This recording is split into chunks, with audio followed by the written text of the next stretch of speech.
Nou, vandaag de tip van deze week en wat ik heel graag naar voren wil brengen is de eerste, ja eigenlijk de eerste die ik tegenkom in de brochure is het festival Gigs, maar daar kom ik op een ander moment op terug. Een van de pareltjes treedt op bij de Nacht van het Limburgse Lied en dat is onze eigen Suzanne Zegers.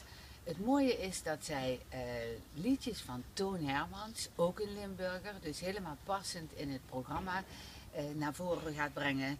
En dat doet ze op haar eigen charmante,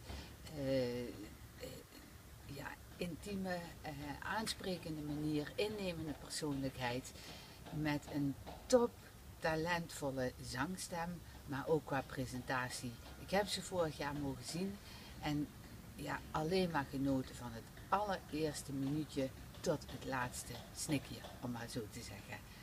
Die tip geef ik u graag mee.